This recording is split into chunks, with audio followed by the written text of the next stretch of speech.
Biology access channel में आपका स्वागत है। मैं हूं एसके सिंह। जैसा कि बिहार के तमाम छात्रों के लिए इम्पोर्टेंट क्वेश्चन जो 12th एग्जाम में पूछे जाएंगे, ये सारे क्वेश्चन का हम आपका रिवाइज करा रहे हैं और ये सारे इम्पोर्टेंट हैं। चैप्टर नंबर 10 की बात अभी हम लोग कर रहे हैं, क्योंकि चैप्टर अभी लगातार हम आपको कई पार्ट्स दिए हैं, जिसमें से पार्ट नंबर 16 है ये, और ये 16 पार्ट चैप्टर 10 से लिया गया है। चैप्टर 10 से लिया गया है, तो आप इस चैप्टर को बारीकी से पढ़ सकते हैं और समझ सकते हैं। आपको याद करना नहीं है, बस हटते आप समझ जाइए और यही आपके लिए बेनिफिशियल होगा, सबसे ज्यादा इंपॉर्टेंट माना जाएगा। चलिए हम लोग बात करते हैं सबसे पहले बायो फर्टिलाइजर। बायो का मतलब होता है लाइफ और फर्टिलाइजर का मतलब तो उर्वरक, अर्थात इसको हम लोग बायो फर्टिलाइजर के नाम से जानते हैं। बायो मतलब लाइफ हो गया, फर्टिलाइजर हम जानते हैं कि मिट्टी को उर्वर शक्ति की जरूरत होती है, ताकि अच्छी तरीके से पोषक तत्व अगर नहीं मिलता है तो ऐसे कंडीशन में पोषक की कमी की वजह से मिट्टी में फर्टिलिटी अगर नहीं होती है तो प्रोडक्टिविटी अच्छी नहीं होती है, प्रोडक्शन अच्छा नहीं होता है। तो प्रोडक्शन को ध्यान देते हुए कि हम प्रोडक्शन कैसे बढ़ाएं, इसके लिए जो तकनीक अपनाया गया उसी का नाम बायो फर्टिलाइजर है। कह रहा those organism that enrich the nutrient contents of the soil, वैसे ऑर्गेनिज्म जिसके मदद से मिट्टी में पोषक तत्वों को बढ़ाया जाए उसी को हम लोग बायो फर्टिलाइजर कहते हैं। वैसे ऑर्गेनिज्म जो इनरिच करता है, क्या इनरिच करता है, तो मिट्टी में न्यूट्रिएंट को इनरिच करता है, पोषक तत्वों को इनरिच करता है, पोषक तत्वों को बढ़ाता है। तो क्या हम अगर चावल का खेती कर रहे हैं, गेहूं की खेती कर रहे हैं, दाल का खेती कर रहे हैं, क्या करते हैं, इसके पीछे साइंटिफिक रीजन है। क्या रीजन है कि अगर बार बार अनाज हम चावल लगा रहे हैं, गेहूं लगा रहे हैं, तो मिट्टी के अंदर जितनी प्रोडक्टिविटी, जितनी उसकी ऊर्जा है वो हम आपको खींच रहे हैं, तो बार बार खींचने से मिट्टी की उर्वर शक्ति कम हो जाएगी। ऐसे कंडीशन में हम दाल का, चावल के बाद हम दाल लगा देते हैं, क्योंकि दाल के पौधे के जड़ में पाया जाता है राइजोबियम बैक्टीरिया, और दुनिया में कोई भी ऐसा ऑर्गेनिज्म नहीं है जो नाइट्रोजन को तोड़ सकता है। तो दाल के पौधे के जड़ में राइजोबियम पाया जाता है, वह राइजोबियम नाइट्रोजन स्थिरीकरण करता है, नाइट्रोजन फिक्सेशन करता है, तोड़ता है, जिससे मिट्टी में जितनी नाइट्रोजन होता है उसको आपस में मिला देता है, मिक्स कर देता है, जिससे पौधों को लेने में कोई दिक्कत नहीं होती है। इसलिए चावल या अन्य फसल के बाद हम लोग दलहन का फसल लगाते हैं, जिससे जो नाइट्रोजन की पूर्ति है वह पुनः पूर्ति हो जाती है। उसके बाद आप फिर चावल लगाएं और प्रोडक्टिविटी अच्छी होती है। यही बायो फर्टिलाइजर कहलाता है। बायो फर्टिलाइजर में राइजोबियम का प्रयोग किया जाता है। राइजोबियम हो गया, इसके बाद एनाबीना हो गया, नॉस्टक हो गया, इसके अलावा ऑस्टिलेटोरिया हो गया, माइकोराइजा हो गया, ग्लोमेरुलस हो गया, ये फास्फोरस को एब्जॉर्ब करने का काम करता है। तो ये जितने भी ऑर्गेनिज्म हो गया, ये सारे के सारे ऑर्गेनिज्म का प्रयोग खास करके बायो फर्टिलाइजर में करता है, और यह रियल मात्रा में, आपको कोई केमिकल का प्रयोग भी नहीं करना है, साथ ही साथ यह उर्वर शक्ति को बढ़ाने का काम करता है। तो यही चीज आपको बायो फर्टिलाइजर के नाम से जाना जाता है, और बायो फर्टिलाइजर हम लोगों के लिए बहुत ज्यादा फायदेमंद है। Thank you. आगे बढ़ते हैं, तो इस क्वेश्चन को हम लोग देख लिए। अब आगे बात करते हैं अल्कोहल।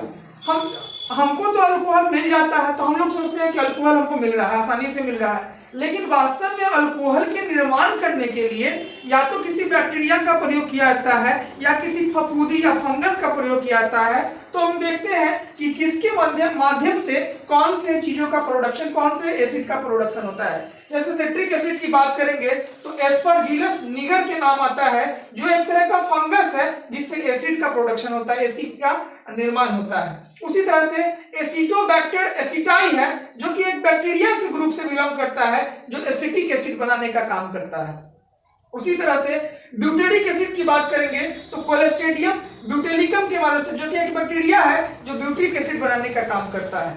वहीं लैक्टिक एसिड की बात करेंगे, लैक्टोबैसिलस जो कि एक बैक्टीरियम है जो लैक्टिक एसिड बनाने का काम करता है। उसी तरीके से इथेनॉल बनाने के लिए सार्कोमाइसिस कार्बेसी का प्रयोग करता है, जो कि एक फंगस है। ये लैक्टोबैसिलस आपको दही वाले में मिल जाता है। उसी तरह से खट्टा चीजों में सिट्रिक एसिड मिलता है।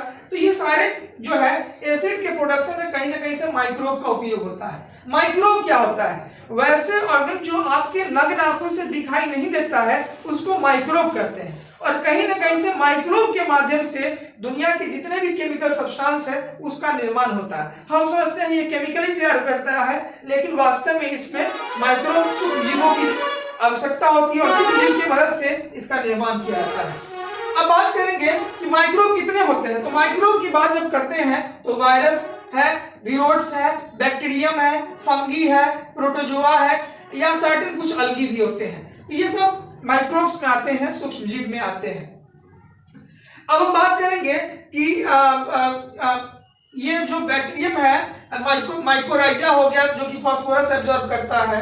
तो ये इसके एब्जॉर्ब करने से क्या फायदा होता है? मिट्टी में हम लोग जो बायो फर्टिलाइजर पढ़ रहे थे तो उसमें सैलिनिटी को एब्जॉर्ब करता है, मिट्टी पानी के अंदर ड्रॉट की कैपेसिटी को मेंटेन करता है, साथ ही साथ डेवलप करने का काम करता है। ब्रीड क्या होता है?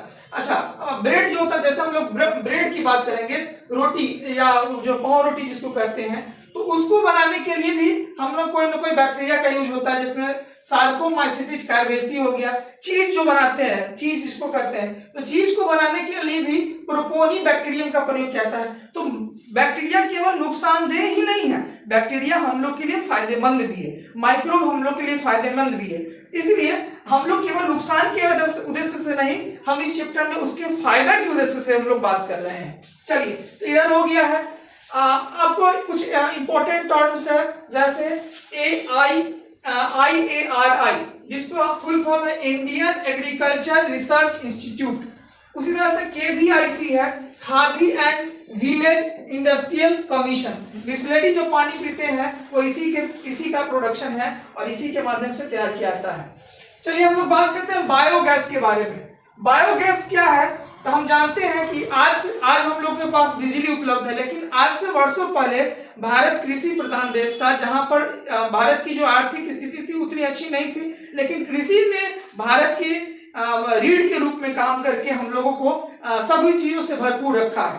तो उस टाइम में बिजली के ना होने की वजह से लोग जो है बायोगैस बनाते थे। बायोगैस के लिए 10 से 15 फीट गड्ढा खोद दिया जाता था, जिसमें गोबर जो आदमी के अलावे ह्यूमन कैटल या कुछ मांस जो नमी वाला एरिया होता है वो चीज, या एरोबिक स्लग, या धान के खेत के आसपास में जो गर्मी लगते रहता है, उसमें चूंकि मेथेन की मात्रा 60% और कार्बन डाइऑक्साइड की मात्रा 40% होता है। अब बायोगैस में चूंकि मेथेन के माध्यम से प्रोडक्शन होता है गोबर का, तो इट इज ए मिक्सचर, यह एक मिक्सचर होता है गैस का, दैट कंटेन प्रीडोमिनेंटली मेथेन, जिसके अंदर मुख्य रूप से मेथेन पाया जाता है, जिसके मदद से जो अब इसको बनाने के लिए, मेथेन को बनाने के लिए माइक्रोब का प्रयोग किया जाता है, जो मेथनोजेन बैक्टीरिया होता है, उसके माध्यम से इसका प्रोडक्शन किया जाता है। मेथनोबैक्टीरियम इसको कहा गया है। तो इसके प्रोडक्शन से आप बायोगैस के प्रोडक्शन से एक बड़ा सा स्लज में पाइप लगा देता है, ट्यूब, और उस गैस को कन्वर्ट करके आप बिजली के माध्यम से भी उपयोग कर सकते हैं और खाना बनाने के भी उद्देश्य से उपयोग कर सकते हैं। तो बायोगैस एक अच्छा सोर्स है। ये गैसेज गर्म होते हैं, धान के खेत इसलिए गर्म होता है क्योंकि उसमें मेथेन का प्रोडक्शन होता है। तो ये बायोगैस एक इंपॉर्टेंट सोर्स के रूप में बनता है। इसका उपयोग हम कई कामों में कर सकते हैं, बिजली के उत्पादन में कर सकते हैं। इसके अलावा आप इसका उपयोग जो है खाना बनाने के लिए कर सकते हैं। ये एक इंपॉर्टेंट सोर्स है। ये फिर बर्बाद होता नहीं है। ये सारे में से गैस अगर जो 10 से 15 फीट टैंकर है, उस टैंकर में ये सारे चीज तो रखे होते ही हैं, तो उस टैंकर में से जितने गैस की मात्रा निकलनी चाहिए उसमें निकल तो जाता है। फिर उसको निकाल के आप खेतों में छींट दें तो आपका खेत की प्रोडक्टिविटी मतलब अच्छी होगी, अच्छी खासी हो सकती है। तो बायोगैस दोनों पर्पज से उपयोगी माना जा सकता है। ये खास करके उस जमाने में किसानों ने इसका भरपूर प्रयोग किया और बाद में इसका उपयोग कम हो गया क्योंकि लोग खेती करने वाले लोगों की संख्या कम हो गई। अब बात करते हैं बायोलॉजिकल ऑक्सीजन डिमांड। बी से होगा बायोलॉजिकल, ओ से ऑक्सीजन और डी से डिमांड, इसलिए इसको बीओडी कहा गया है। बीओडी क्या है? जितना भी प्रदूषित पानी होगा, खड़ा पानी हो गया, उसको जरूरत है ऑक्सीजन का, और ऑक्सीजन की जरूरत होने की वजह से इसीलिए इसको कहा गया बायोलॉजिकल ऑक्सीजन डिमांड। अर्थात it is A measure of the oxygen needed, मतलब उसको ऑक्सीजन की और जरूरत है by the aerobic decomposers in the sewage. Sewage क्या होता है? तो सीवेज क्या होता है कि जितना भी नगर निगम से पानी निकलता है, गंदा पानी, दूषित पानी, उसको हम लोग सीवेज के नाम से जानते हैं। तो उस सीवेज का पानी गंदा क्यों है? क्योंकि उसके अंदर ऑक्सीजन की मात्रा कम हो चुका है और इसीलिए इसको कहा गया कि बायोलॉजिकल ऑक्सीजन डिमांड, मतलब उसको ऑक्सीजन की डिमांड और ज्यादा है। It also indicate the amount of organic matter present in the water. ठीक है, इसके अलावा ये और इंडिकेट क्या करता है कि उसको ऑर्गेनिक मैटर जो है की जरूरत है और जिससे ऑक्सीजन की मात्रा का भरपूर प्रयोग किया जा सकता है, क्योंकि वो पानी पॉल्यूटेड है और पॉल्यूटेड होने का मतलब ऑक्सीजन की लेवल उसके अंदर कम है, इसलिए वो पॉल्यूटेड है।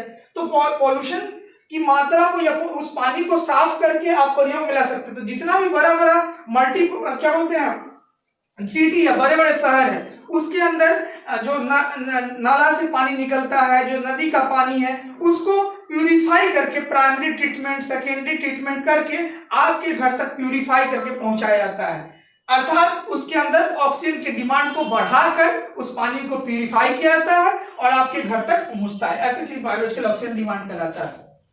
अब बात करते हैं एंटीबायोटिक के बारे में। एंटीबायोटिक क्या है? एंटीबायोटिक एक केमिकल सब्सटेंस है। आज जो मेडिकल सिस्टम चल रहा है इसी के वजह से produce by a certain microbe, जो एक माइक्रोब के माध्यम से प्रोड्यूस किया जाता है, दैट किल, आप मान लीजिए जिसकी वजह से आपको बीमारी हो रहा है, उसी को मारकर टेबलेट के फॉर्म में आपके बॉडी तक पहुंचाया जाता है, सुई के फॉर्म में आपको पहुंचाया जाता है। अर्थात बॉडी के अंदर जब ये माइक्रोब पहुंचता है तो वह आपके बॉडी में जाकर उस माइक्रोब को कम करने का या उसके प्रभाव को कम करने का काम करता है। मतलब जिसके वजह से आपको बीमारी होता है, उसी माइक्रोब को मारकर टेबलेट के फॉर्म में आपके बॉडी तक पहुंचाया जाता है।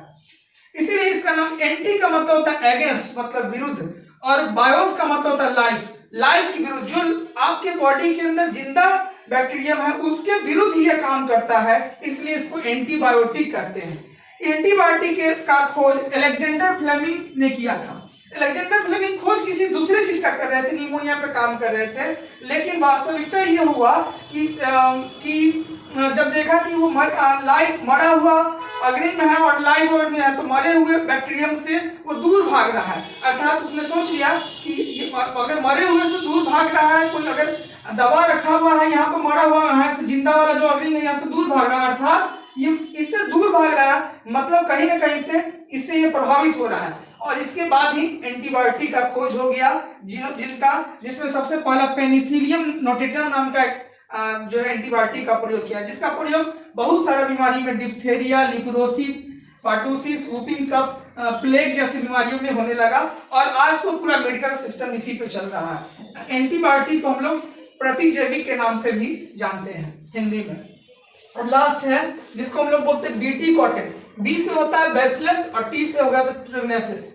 ट्रिग्नेसिस जो होता है ये क्या है? एक जेनेटिकल इंजीनियरिंग से तैयार किया हुआ प्रोडक्ट है। जैसे हम लोग कोई खेती करेंगे तो उसमें ऊपर से हम डालते हैं कोई चीज, जैसे केमिकल कोई डालते हैं ताकि उसमें माइक्रोब नहीं पहुंच सके, पेस्टिसाइड, हर्बिसाइड का प्रयोग करते हैं। लेकिन ये बीटी कॉटन एक ऐसा चीज है जिसमें आपको बाहर से कुछ नहीं डालना है, उस प्लांट के अंदर ही वो सारा चीज डाला हुआ रहेगा और उस प्लांट को लगा दीजिए और उसके बाद जो है उससे माइक्रोब या सूक्ष्मजीव जो होगा, जो उसको नुकसान पहुंचाता है, वो उससे दूर रहेगा।